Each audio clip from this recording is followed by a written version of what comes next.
Should wives submit to their husbands and are husbands the head of the household? Hi, my name's Wes Ellis. I'm the pastor at First Congregational Church of Ramona. And there's often a lot of misunderstanding about what Paul, the Apostle Paul, is doing in some of his household codes. That's those passages of scripture, mostly in Ephesians and in Colossians, where Paul gives kind of, what look like prescriptive ideas about what a man and a woman and a husband and a wife, what their relationship to each other is supposed to look like. However, the challenge to that is it's a misunderstanding to see those passages as prescriptive rather than descriptive, or at least what we mix up is what is the descriptive part and what is the prescriptive part. There's this interesting thing that happens in both of those passages, in that there's kind of this familiar element of what Paul is saying, familiar is to his original readers, those people who are living in kind of Roman society where male dominance and female submission would have been common tropes or common ideas about what the household should look like. And that is the part that's descriptive. Paul says, wives, submit to your husbands. And that's because that's what they're used to seeing in their society. But then he does this thing where he flips that, and then he says, husbands, love your wives. And in fact, in Ephesians, this wives submit to your husbands part, it comes right after he says, submit to each other. So there's this prescriptive part, is that Paul is saying that we need to submit to each other. Mutual submission is the guiding principle for relationships, not one person being the head of the household or the other. And what he's describing, what he's basing that off of, is a basic description of what's happening in Roman society in general, the familiar part.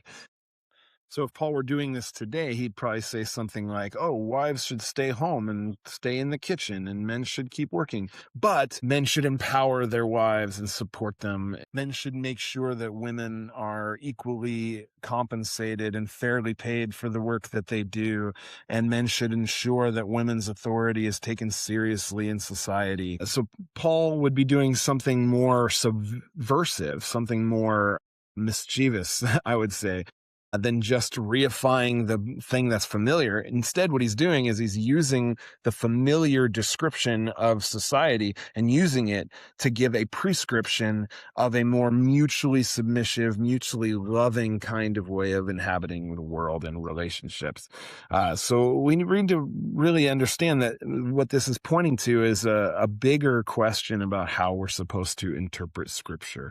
That Scripture is not to be read like a list of ethics, but more as painting a picture. And what Paul is painting a picture of, using what's familiar in society, is a world where human beings interact with each other in ways that reflect Christ, who does not see himself as a power wielded over other people. As Philippians says, he doesn't see equality with God as something to be exploited or grasped.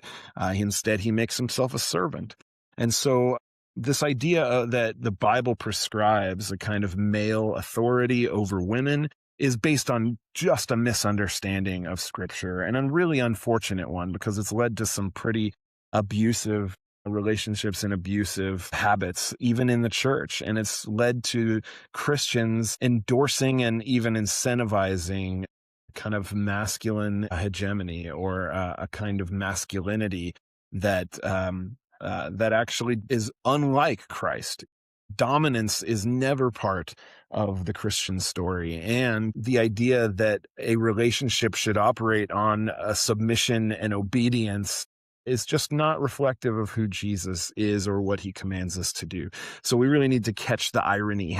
Catch the irony of what Paul is actually doing in these passages, in Ephesians and Colossians especially, where he's clearly using the familiar to prescribe something more radical. So no, I do not believe a man is supposed to be the head of a household, or that men have any kind of special authority over women. In fact, I would say, based on the way men have been doing things in Western society for a long time, it's about time we maybe think of it quite the opposite.